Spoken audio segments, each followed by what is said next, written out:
ജഡമെന്ന് പറഞ്ഞാൽ എന്താണ്?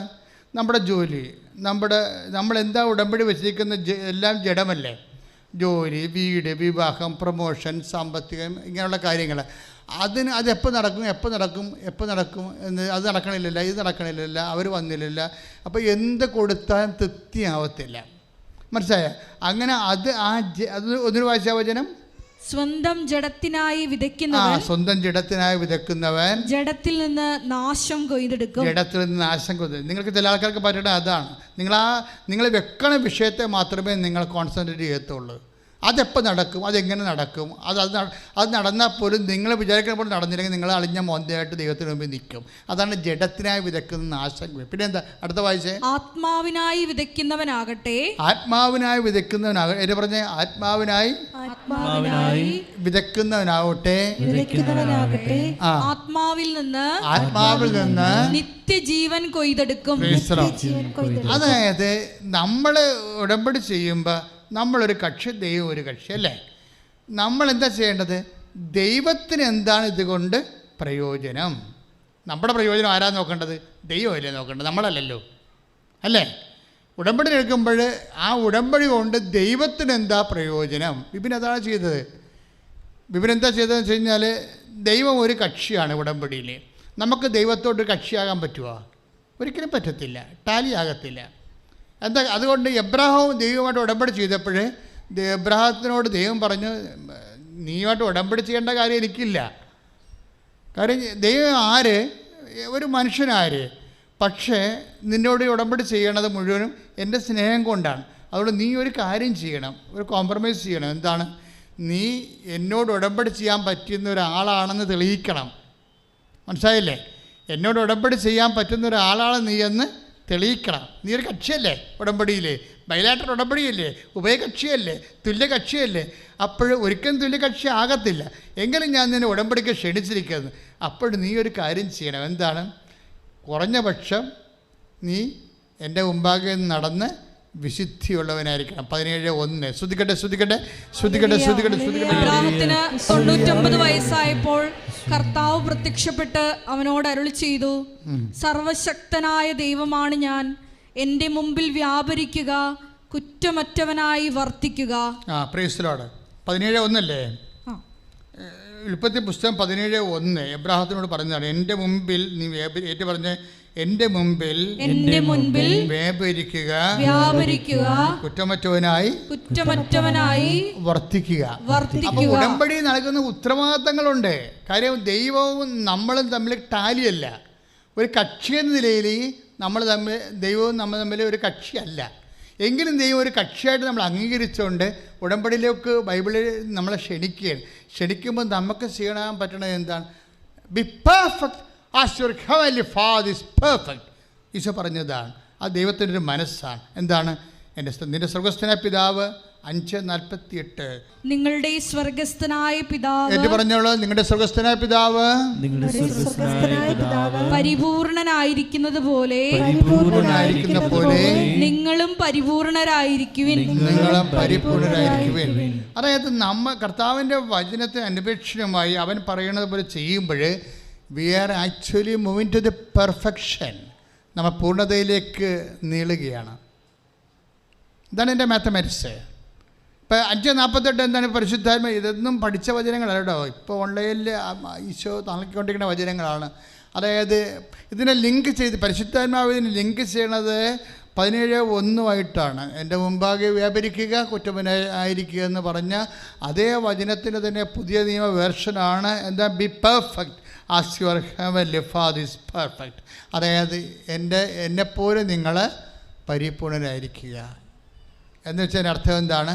അവൻ പറയണ പോലെ ചെയ്യുമ്പോൾ നമ്മൾ ദൈവത്തിൻ്റെ പൂർണ്ണതയിലേക്ക് പ്രവേശിക്കുകയാണ്. ഇത് നിസ്സാര കാര്യമല്ല. ഇതിനകത്ത് മുഴുവൻ ഉടമ്പടിയുടെ മുഴുവൻ ആത്മാവെന്ന് പറയണത് പ്രേക്ഷിത പ്രവർത്തനമാണ്. അവൻ പറയണ പോലെ ചെയ്യുന്നതാണ്. സകല വാഗ്ദാനങ്ങൾ യേശുവിൽ അതേ എന്നായതുകൊണ്ട് നമ്മൾ അവൻ്റെ ദൈവമഹത്വത്തിനായി ആമേൻ പറയുന്നു. അതുകൊണ്ട് തന്നെയാണ് പറയുന്നത്, ഇത് ചെല്ലണ പ്രാർത്ഥനയില്ല. നിർഭാഗ്യവശാൽ 2000 കൊല്ലങ്ങളായിട്ട് നമുക്ക് ചെല്ലണ പ്രാർത്ഥനയെ പരിചയമുള്ളൂ. ഇത് ചെയ്യുന്ന പ്രാർത്ഥനയാണ്. എന്തിനു വേണ്ടിയാണ് ചെയ്യണത്? ചെയ്യണത് എന്തിനാണ്? ദൈവത്തിൻ്റെ തുല്യ കക്ഷിയായിട്ട് മാറാൻ, ദൈവിക വാഗ്ദാന പ്രകാരം അവൻ പറഞ്ഞ പൂർണ്ണതയിലേക്ക് നീങ്ങാൻ, അവൻ പറയണ പോലെ ചെയ്തുകൊണ്ട് നമ്മൾ ദൈവത്തെ മഹത്വപ്പെടുത്തി മുന്നേറുകയാണ്.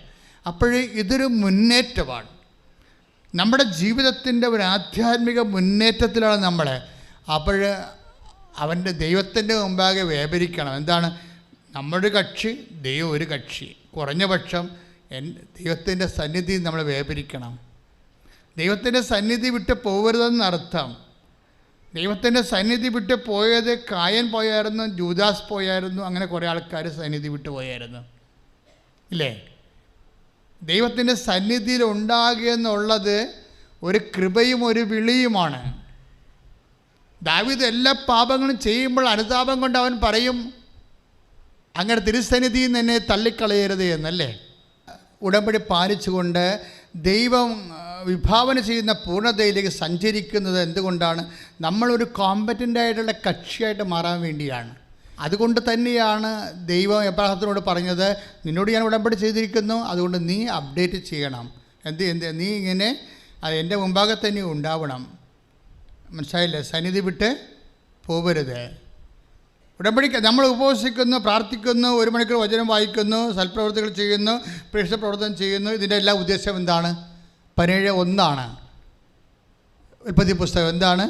ദൈവത്തിൻ്റെ മുമ്പാകെ സൽപ്രവൃത്തികൾ ചെയ്തുകൊണ്ട് നമുക്ക് എബ്രായർ 10:24 വരാം. വായിച്ചോളൂ. എബ്രായർ 10:24. ശ്രുതികട്ടെ. എബ്രായർ 10:24. സ്നേഹത്തോടെ ജീവിക്കുന്നതിനും, പറഞ്ഞ സ്നേഹത്തോടെ ജീവിക്കുന്നതിനും നല്ല കാര്യങ്ങൾ ചെയ്യുന്നതിനും പരസ്പരം പ്രോത്സാഹിപ്പിക്കുന്നതിനും എങ്ങനെ കഴിയുമെന്ന് നമുക്ക് പര്യാലോചിക്കാം. ഇതാണ് നമ്മൾ ആലോചിക്കേണ്ടത്. എന്താണ് നമ്മൾ ആലോചിക്കേണ്ടത്?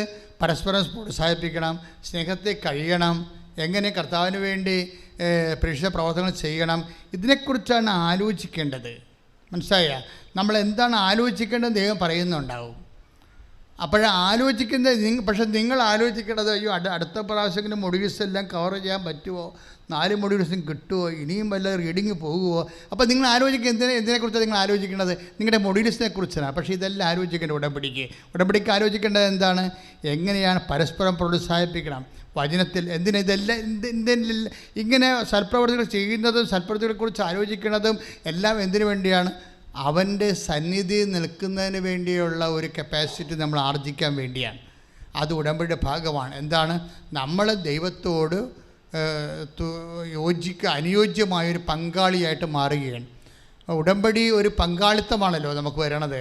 അത് കുറ്റമറ്റവനായിരിക്കും. വിപിൻ എന്താ ചെയ്തിരിക്കുന്നത്? വിപിൻ പറയണത് കേട്ടാൽ നമ്മൾ ഞെട്ടിപ്പോകും. അതായത് അവന് ഈ ദൈവത്തിൻ്റെ ഉടമ്പടി പാലിക്കുന്നതിന് ഒരു തന്നെ യോഗ്യമാക്കാൻ പറ്റാത്ത ചില അയോഗ്യ വശങ്ങൾ അവൻ്റെ ജീവിതത്തിലുണ്ട്. അവൻ 9ാം ക്ലാസ് മുതൽ ബിടെക് വരെ സിഗരറ്റ് വലിക്കുന്ന ആളാണ്. 9ാം ക്ലാസ് മുതൽ ബിടെക് വരെ സിഗരറ്റ് വലിക്കുന്ന ആളാണ്. ഓൺലൈൻ ഉടമ്പടി എടുത്തതേ ഉള്ളൂ. അപ്പം തന്നെ അവന് മനസ്സിലായി സംഗതി പിശകാണ്, ഇത് രണ്ടും കൂടി ഒരുമിച്ച് പോകത്തില്ലെന്ന് മനസ്സിലായി. അതാണ് സംഭവം. എൻ്റെ മുമ്പാകെ നിൽക്കണം, കുറ്റമറ്റവനായിരിക്കണം, അല്ലേ? അതുപോലെ തന്നെ അവൻ്റെ പരിപൂർണതയിലേക്ക് നമ്മൾ തുല്യ പങ്കാളിയെപ്പോലെ യോഗ്യത പ്രാപിച്ചുകൊണ്ടിരിക്കണം. അപ്പോൾ അവനെന്ത് ചെയ്ത് ഏകപക്ഷീയമായിട്ടൊരു തീരുമാനമെടുത്തു, ഞാൻ എൻ്റെ സിഗരറ്റ് ഉപേക്ഷിക്കണമെന്ന്. അത് കൃപ നിറയാമ്പൻ്റെ വഴികളാണ് ഈ സംഭവം. പക്ഷേ എന്നാലും പഠിക്കാൻ പറ്റണില്ല പാവത്തിന്. കാര്യം അവൻ്റെ കോൺഫിഡൻസ് മുഴുവൻ കളയണത് ഈ അരിയറല്ല, ഈ ഇൻറ്റേർണലാണ്. എങ്ങനെ പഠിച്ച് ജയിച്ചാൽ ഇൻറ്റേർണൽ പോയത് കഴിഞ്ഞ് അസസ്മെൻറ്റ് വരുമ്പോൾ കുളമായി പോകത്തില്ല. എന്നിട്ട് ഇവൻ പരീക്ഷയ്ക്ക് 20 പരീക്ഷകൾ എഴുതാൻ തുടങ്ങി. പരീക്ഷ ഹോളിൽ കയറിയപ്പോൾ ഒന്നും മനസ്സിലാകണില്ല, ഒന്നും ഓർക്കണമില്ല. അപ്പം മാതാവിനോട് പറഞ്ഞു, മാതാവേ ഞാൻ പഠിച്ചിട്ട് വരാം, അടുത്ത പ്രാവശ്യം ഞാൻ എഴുതാമെന്ന് പറയും. പരീക്ഷ ഹോളിൽ കയറുന്നത് പറയും. അപ്പോൾ അവർ തമ്മിൽ അതിനുള്ളിൽ ഭയങ്കര ഇൻറ്റിമസി ആയിപ്പോയി. കാര്യം ഇവനെല്ലാം ഇങ്ങനെ ഉപേക്ഷിക്കുന്നുണ്ടല്ലോ. ഇവനിങ്ങനെ കർത്താവിൻ്റെ അവൻ പറയണ പോലെ എല്ലാം കൃത്യം ഒരു ചെറുപ്പക്കാരനാണ്, മിടുക്കനാണ്. അതായത് ഇതെല്ലാം ചെയ്യുന്നുണ്ടല്ലോ. അപ്പോൾ അമ്മ അവന് സിൻസിയറായിട്ട് മനസ്സിലാക്കിയിട്ട് അമ്മ അവനോട് പറയും, നീ എഴുതാതെ പോകരുതെന്ന് പറയും. അപ്പോൾ ഇവൻ പറയും, ഇവൻ എഴുതാൻ തുടങ്ങിയിട്ട് കക്ഷിക്ക് അധികം ശരിക്കൊന്ന് ഹോംവർക്ക് ചെയ്യാതെ എഴുതുകയാണ്. അതുകൊണ്ട് അവൻ പച്ചക്ക് അമ്മയോട് പറയും, അമ്മ ഞാൻ നിർത്തുകയാണ്, ഞാൻ അടുത്ത പ്രാവശ്യം വന്ന് മര്യാദക്ക് പഠിച്ചിട്ട് വന്ന് എഴുതുക, ഇപ്പം എൻ്റെ തലയിൽ ഒന്നുമില്ല, ഇങ്ങനെ എഴുതിയിട്ട് കാര്യമില്ല, ദൈവത്തെ എന്തിനാണ് പരീക്ഷിക്കണമെന്ന് പറയുമ്പോൾ അമ്മ അവനോട് പറയും, നീ എഴുതാൻ പറയും. ഇതാണ് കൃപയുടെ ഹൃദയസ്പന്ദനം എന്ന് പറയണത്. ആ പരീക്ഷ കൊണ്ട് എൻ്റെ ഉള്ളിൽ നിന്ന് അവൻ പറഞ്ഞു കൊടുക്കും, നീ എഴുതാതെ പോകരുതെന്ന് പറയും. അമ്മ അവനെ ഇരുത്തിക്കൊണ്ട് ആ ദിവസങ്ങളിലെല്ലാം 20 പരീക്ഷ എഴുതിക്കും.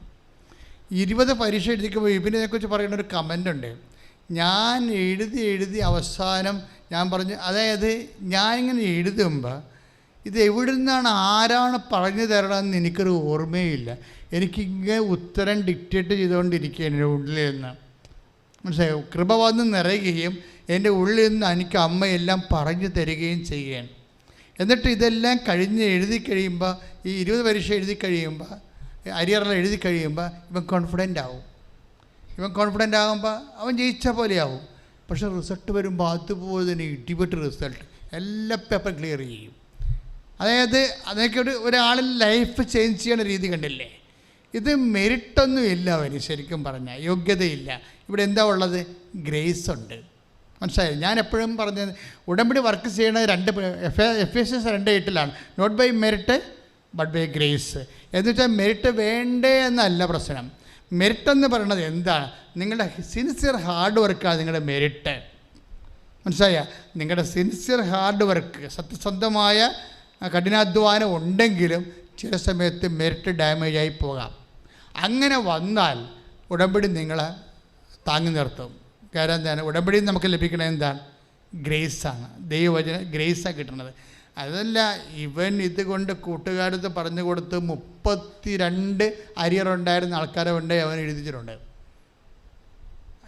ഇതേ സ്പിരിറ്റിൽ കൺവേ ചെയ്ത് നിങ്ങൾ വിചാരിക്കണത് ഈ ഒരു വ്യക്തി ഓൾ ഓൺ എ സഡൻ അമ്മയുമായിട്ട് കണക്ട് ചെയ്തൊരു വ്യക്തിയാണ് ഒരു കൃപാസന പത്രം കൊണ്ട്. Is not a Christian. അതറിയുമ്പോഴാണ് പ്രശ്നം പറയണത്. അയാൾ ഒരു ക്രിസ്ത്യൻ അല്ല, ഐ മീൻ ദ ബാപ്റ്റിസ്റ്റ് അല്ല അയാൾ. പക്ഷെ എന്തുകൊണ്ടാണ് ഈ ഒരു വ്യക്തിയിൽ ദൈവ തിരുസന്നിധിയിൽ വിശുദ്ധനായി ജീവിക്കാൻ വേണ്ടി ആര് തീരുമാനിച്ചാലും അതിനു വേണ്ടി ബുദ്ധിപൂർവമായിട്ട് ഇൻവെസ്റ്റ് ചെയ്യാൻ തീരുമാനിച്ചാൽ ദൈവം എബ്രഹാത്തിനോടെന്ന പോലെ അവനോട് പങ്കുചേർന്ന് അവനോട് കൂട്ടുകൂടും. പന്നയിലെ മരിയൻ ഉടമ്പടി ആയതുകൊണ്ട് അമ്മ ഇങ്ങനെ സഞ്ചാരി മാതാവാണ്. എന്താ പ്രശ്നം? ഉടമ്പടിയുടെ ഒരു ഘട്ടമല്ലേ, ഒരു കഷ്ണമല്ലേ അത്? എന്താണ്? നീ പോകുന്നിടത്തെല്ലാം നിൻ്റെ കൂടെ ഞാൻ വരൂ. അപ്പോൾ ഒരു സിംഗിൾ ഈവൻറ്റിനല്ല നമ്മൾ ഉടമ്പടി ചെയ്യണത്. വചനം എന്താ പറഞ്ഞിരിക്കണത്? ഏറ്റു പറഞ്ഞ്, നീ പോകുന്നിടത്തെല്ലാം നിന്നോടൊപ്പം ഞാൻ വരും. അപ്പം നമ്മളൊരു സിംഗിൾ, അത് ജോഷുവ 1:9 അവസാനത്തെ വചനമാണ്. ജോഷുവ 1:9 എന്നിട്ട് പറഞ്ഞ്, നിങ്ങൾ പോകുന്നിടത്തെല്ലാം. അപ്പോൾ ഒരു സ്ഥലമല്ലല്ലോ, ഇല്ലേ? അതായത് ഉടമ്പടിയുടെ ഏറ്റവും വലിയൊരു ഗുണമെന്ന് പറയുന്നത്, നമ്മൾ ഏതെല്ലാം മേഖലകളിലേക്ക് ചേഞ്ച് ചെയ്യുന്നു അവിടെയെല്ലാം ദൈവത്തിൻ്റെ സാന്നിധ്യം ഉടമ്പടി ഉറപ്പുവരുത്തുന്നുണ്ട്. എല്ലാ വിഷയങ്ങൾക്കും നിങ്ങൾ എന്തെല്ലാം മൂവ്മെൻറ്റ് നടത്തുന്നു അതെല്ലാം ദൈവം ഗ്യാരണ്ടി ചെയ്യും. രക്ഷിത പ്രവർത്തനത്തിൻ്റെ ഒരു സാക്ഷ്യം കൂടി പറഞ്ഞിട്ട് നമ്മൾ രോഗസൗഖ്യ പ്രാർത്ഥനയ്ക്ക് പ്രവേശിക്കുകയാണ്. ഷീജ ജോയി പോട്ടയിൽ നിന്നൊരു സഹോദരി സാക്ഷ്യം പറഞ്ഞായിരുന്നു. ഈ ഉടമ്പടി, എനിക്ക് പറയാനുള്ള, ഉടമ്പടി കാലത്ത് ദൈവം നമ്മളോട് ഇൻട്രാക്ട് ചെയ്യുന്ന കാലമല്ലേ. നിങ്ങൾ ഉഴപ്പിയത് കൊണ്ട് വിശുദ്ധിയില്ലാതെ ജീവിക്കണതുകൊണ്ടാണ് ചില സമയത്ത് ദൈവത്തെ നിങ്ങളോട് അടുക്കാൻ പറ്റാതെ വരുന്നത്. പക്ഷേ ഉടമ്പടിയോട് പോലെ സിമ്പിളായിട്ട് ദൈവത്തിന് ഇടപെടാൻ പറ്റിയ ഒരു പ്രാർത്ഥനാ രൂപമില്ല. അത്രയും സിമ്പിളാണിത്. അപ്പം അല്പമൊന്നും നമ്മളൊന്ന് ശ്രദ്ധിച്ചാൽ മതി. ഇപ്പം ഷീജ ഉടമ്പടി എടുത്തപ്പോൾ തന്നെ അമ്മ ഒരു സ്വപ്നം കാണിച്ചു. അത് ഈ ആഴ്ചത്തെ സാക്ഷ്യമാണ്. സ്വപ്നം കാണിച്ചതെന്ന് വെച്ചാൽ, ഞാനിവിടുന്ന് പഴം കൊടുത്തുകൊണ്ടിരിക്കുന്നു, നേർച്ചപ്പഴം കൊടുത്തുകൊണ്ടിരിക്കുകയാണ്. ആൾക്കാരെ ഒരു പഴം അവൾക്ക് കൊടുത്തു. അപ്പോൾ ആ പഴം കൊടുത്തപ്പോൾ ഉടനെ അത് ഷീജ ബാക്കിലേക്ക് പാസ് ചെയ്ത്, കിട്ടാത്തവർക്ക് പാസ് ചെയ്ത്. അപ്പോൾ അവൾ നോക്കുമ്പോൾ പുറകിലോട്ട് പാസ് ചെയ്ത് തിരിഞ്ഞ് നോക്കുമ്പോൾ കൈ 2 പഴം ഇരിക്കണം. അപ്പോൾ ഉടനെ അതും കിട്ടാത്തവർക്ക് ഇങ്ങനെ പാസ് ചെയ്ത്, അപ്പോൾ തിരിഞ്ഞ് നോക്കുമ്പോൾ കൈ 2 പടലപ്പഴം ഇരിക്കണ്ടേ. എന്താ സംഭവിച്ചു കഴിഞ്ഞാൽ ഇവർക്ക് ആമവാദമാണ്. സാക്ഷി ഇട്ടിട്ടുണ്ട്, നോക്കണേ. ആമവാദമാകുമ്പോൾ കൈ പൊക്കാൻ പറ്റത്തില്ല.